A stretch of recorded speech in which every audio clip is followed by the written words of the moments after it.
আমরা আজকে এখানে একথা পরিষ্কার করে বলতে চাই, একটি দেশ, একটি সমাজ, একটি রাষ্ট্র, একজন ব্যক্তি, একটা পরিবার যদি বৈষম্যহীনভাবে তাকে প্রস্তুত করতে হয়, তাহলে ইসলামের বিকল্প আর কোনো আদর্শই তাকে বৈষম্য মুক্ত করতে পারে না।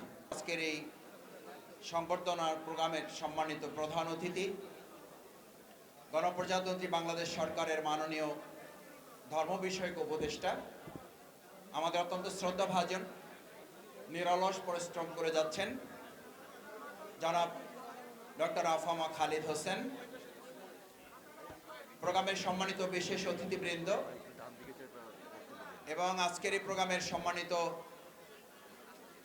সুধীবৃন্দ, আমার প্রাণের এবং প্রিয় বাউফলের বিভিন্ন স্তরের সম্মানিত ভাই এবং বন্ধুগণ, তরুণ যুবক শিক্ষার্থী ভাইয়েরা, শ্রদ্ধেয় ওলামায়ে কেরাম, শিক্ষক মণ্ডলী, সম্মানিত সুধীবৃন্দ, আসসালামু আলাইকুম ওয়া রাহমাতুল্লাহি ওয়া বারাকাতুহু। মহান আল্লাহর দরবারে শুকরিয়া জ্ঞাপন করছি যে আল্লাহ সুবহানাহু ওয়া তাআলা আমাদেরকে আজকের এই বরকতপূর্ণ একটি আয়োজন সম্পন্ন করার জন্য তিনি সুযোগ করে দিয়েছেন। বিশেষভাবে মহান রবের দরবারে আমরা সবাই শুকরিয়া আদায় করি, সকলে বলি আলহামদুলিল্লাহ। সম্মানিত সুধী মণ্ডলী, আমার প্রাণের এবং প্রিয় বাউফলের সম্মানিত ভাইয়েরা, আমার সম্মানিত বোনেরা, আমাদের শ্রদ্ধেয় প্রধান অতিথির প্রতি কৃতজ্ঞতা জানাই। নানান ব্যস্ততার মধ্যেও সারা বাংলাদেশের মধ্যে একটা উপজেলার প্রোগ্রামে তিনি আমাদেরকে সময় দিয়েছেন এবং তিনি আমাদের সাথে দীর্ঘ সময় অবস্থান করছেন। বিশেষভাবে আমি তার প্রতি কৃতজ্ঞতা জানাই।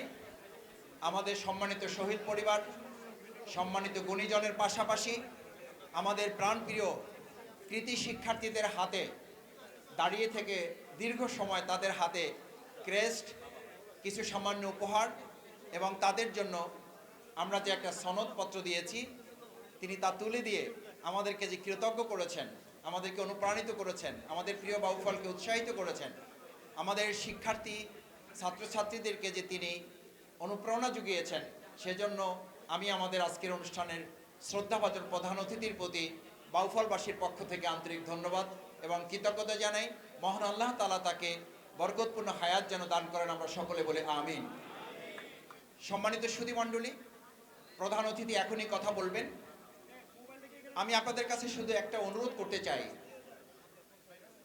আমরা 2024 সালের জুলাই আগস্টের গণ অভ্যুত্থানের মাধ্যমে যে সুন্দর এবং নতুন বাংলাদেশ পেয়েছি, এই নতুন বাংলাদেশ বিনির্মাণে নতুন সিদ্ধান্ত গ্রহণ করার মতো কিছু মানুষের আমাদের প্রয়োজন। আজকে বাউফল ফাউন্ডেশন সেরকম নতুন কিছু মানুষ খোঁজার চেষ্টা করেছে। এই চেষ্টায় যাদেরকে সম্পৃক্ত করেছে, এর বাইরেও আরও অসংখ্য গুণীজন আমাদের এই প্রিয় বাউফলে আছেন। আমি তাদের সকলের প্রতি শ্রদ্ধা জানাই, কৃতজ্ঞতা জানাই। যাদেরকে আমরা আজকে স্মরণ করিনি, আমরা ভবিষ্যতে পর্যায়ক্রমে আমাদের এই প্রিয় বাউফলকে আরও সমৃদ্ধ করার জন্য, তার মাধ্যমে আমাদের প্রিয় মাতৃভূমি বাংলাদেশকে গোটা পৃথিবীর মানচিত্রে একটা সম্মান এবং মর্যাদার দেশ হিসাবে, রাষ্ট্র হিসাবে তুলে ধরার জন্য প্রিয় বাউফল থেকে আমরা যা যা করার, আমরা সবটুকু করতে কি সবাই রাজি আছি ইনশাআল্লাহ?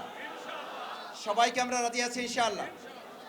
দ্বিতীয় কথা হচ্ছে, সম্মানিত বাউফলবাসী, বাংলাদেশে আমাদের 2024 সালের জুলাই আগস্টের গণ অভ্যুত্থানে যারা জীবন দিয়েছিলেন, তাদের মূল লক্ষ্য ছিল বৈষম্যহীন একটি বাংলাদেশ। এই বৈষম্যহীন বাংলাদেশ বিনির্মাণের মূল সূতিকাগার, মূল স্লোগান, মূল কারিগর হচ্ছে আমাদের পবিত্র ধর্ম ইসলাম। আমরা আজকে এখানে একথা পরিষ্কার করে বলতে চাই, একটি দেশ, একটি সমাজ, একটি রাষ্ট্র, একজন ব্যক্তি, একটা পরিবার যদি বৈষম্যহীনভাবে তাকে প্রস্তুত করতে হয়, তাহলে ইসলামের বিকল্প আর কোনো আদর্শই তাকে বৈষম্য মুক্ত করতে পারে না।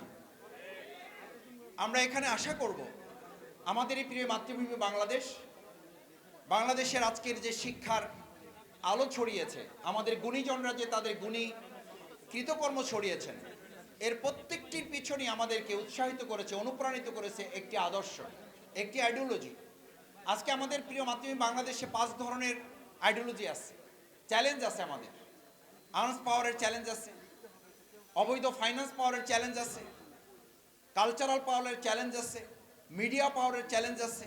এই সমস্ত চ্যালেঞ্জকে ওভারকাম করতে পারে, যে চ্যালেঞ্জ, যে পাওয়ার, সেটার নাম হচ্ছে আইডিওলজিক্যাল পাওয়ার, আইডিওলজিক্যাল চ্যালেঞ্জ। আমরা আমাদের তরুণ শিক্ষার্থী, আমরা আমাদের শ্রদ্ধেয় গুণীজন, আমাদের সম্মানিত সুধীবৃন্দ যারা এখানে এসছেন, আমরা তাদের কাছে বিনয়ের সাথে এটা বলতে চাই, আমাদের প্রিয় বাউফলকে কোনো রাজনৈতিক মতের আলোকে আমরা এটাকে প্রতিষ্ঠিত করব না। আমরা বাউফলকে একটা পরিবার গণ্য করে এখানে বিবেচনা হবে, তার নাগরিক হিসেবে অধিকার আমরা প্রতিষ্ঠিত করবো ইনশাআল্লাহ। তৃতীয় কথা হচ্ছে, আমাদের বাউফলে ভিন্ন ধর্মাবলম্বী আছেন। আজকে আমাদের গুণীজনদের মধ্যে আমরা কিন্তু এইটা চিন্তা করিনি কে কোন ধর্মের, কে কোন মতের, কে কোন আদর্শ লালন করেন। আমরা বিবেচনা করেছি তিনি বাউফলের নাগরিক, তিনি সম্মানিত নাগরিক, তিনি যে দলের মতেরই হোক, আমরা তাকে সামনে নিয়ে আমাদের প্রিয় বাউফলকে কাঁধে কাঁধ মিলে একতাবদ্ধভাবে আমরা গড়ে তুলব। সেই লক্ষ্যে আমরা সবাইকে এক কাতারে নিয়ে এসে আমরা বাউফলকে নাম দিয়েছি আমাদের পুরো বাউফল মিলে আমরা একটা পরিবার।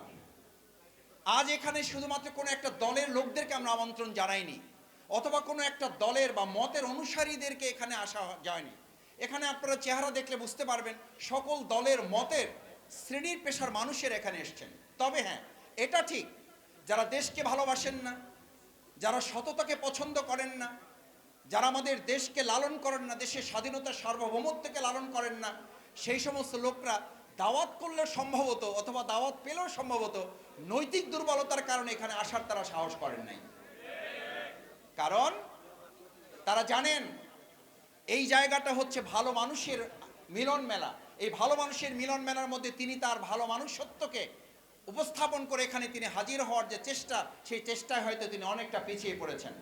তারপর আমরা অনুরোধ করব, আমাদের প্রিয় বাউফল, আমাদের শ্রদ্ধেয় প্রধান অতিথি এখানে এসে যে সময় দিয়েছেন, আমরা তার প্রতি অত্যন্ত কৃতজ্ঞতার সাথে এটা স্মরণ করতে চাই যে তিনি আমাদেরকে আজকে উপস্থিত থেকে প্রিয় বাউফলকে গড়ে তোলার অংশ, শুধু বাউফল না, আমরা প্রধান অতিথিকে আশ্বস্ত করতে চাই, এই বাউফলকে আমরা চ্যালেঞ্জ দিয়েছি 2007 সালে।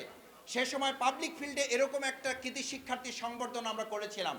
সেখানে আমরা ঘোষণা করেছিলাম এই বাউফল থেকে যাত্রা শুরু হবে, এবং সেটার মাধ্যমে শুধু বাউফল আলোকিত হবে না, গোটা বাংলাদেশকে আমরা আলোকিত করব। আজ বাউফল আমরা কথা রেখেছি, আমাদের প্রিয় বাংলাদেশকে আমরা ধারণ করব, আমাদের প্রিয় মাতৃভূমি বাংলাদেশকে আমরা এগিয়ে নিয়ে যাব। আমার প্রিয় শিক্ষার্থীদের শুধু একটা কথা বলতে চাই, প্রিয় শিক্ষার্থী, ছাত্রছাত্রী ভাই বোনেরা, আমাদের কলিজার টুকরো সন্তান তুল্যরা এখানে এসছো। আমাদের শিক্ষা সম্পর্কে আজকে একটা নতুন চ্যালেঞ্জ এসেছে, এ ম্যান উইথ ক্যারিয়ার। আমাদের যোগ্যতা আছে উইদাউট ক্যারেক্টার, কিন্তু তার চরিত্র নাই, তার সততা নাই, তার মোরালিটি নাই। এটা যখন তার থাকে না, তার ভ্যালুস যখন থাকে না, তার মূল্যবোধ যখন থাকে না, without character is more dangerous then a lion. এই যোগ্য ব্যক্তিটা, এই মেধাবী লোকটা, এই মেধাবী ছাত্র, এই মেধাবী ছাত্রীটা উইদাউট ক্যারেক্টার, যখন তার মধ্যে নৈতিকতা হারিয়ে যায়, তার মধ্যে চরিত্র হারিয়ে যায়, তার মধ্যে সততাটা হারিয়ে যায়, মানবিকতাটা হারিয়ে যায়, তখন কোরআন তাকে বলেছে উলাইকা কাল আনাম বাল হুম আদাল। শুধু সে চতুষ্পদ জন্তু হয় না, তার চেয়েও নিকৃষ্ট প্রাণীতে পরিণত হয়। আমাদের শুধু বাউফল আমরা দেখেছি, আজকে গবেষণায় লক্ষ্য করা আছে বাংলাদেশে যতগুলো ধর্ষণের ঘটনা ঘটেছে, এটার সাথে সর্বোচ্চ শ্রেণীর ডিগ্রির সাথে সম্পৃক্ত ব্যক্তিরা এর সাথে সম্পৃক্ত, অশিক্ষিত মানুষের হাতে গোনা 2-1 জন। সুতরাং বাউফলে আমরা শুধু কৃতি শিক্ষার্থী তৈরি করব না, বাউফলে আমরা এমন নৈতিকতা সম্পন্ন, সততা, আমানতদারিতা, আল্লাহর কাছে জবাবদিহিতা সম্পন্ন মানুষ তৈরি করব, যারা শুধু বাউফল চালাবে না, সততা, দক্ষতা, উই ওয়ান্ট জাস্টিসের যে স্লোগান জুলাই বিপ্লবে উঠেছিল, আগস্ট বিপ্লবে, সেই উই ওয়ান্ট জাস্টিস স্লোগান ধারণ করে পুরো বাংলাদেশ পরিচালনার কিছু যোগ্য নেতৃত্ব আমরা বাউফল থেকে তৈরি করব।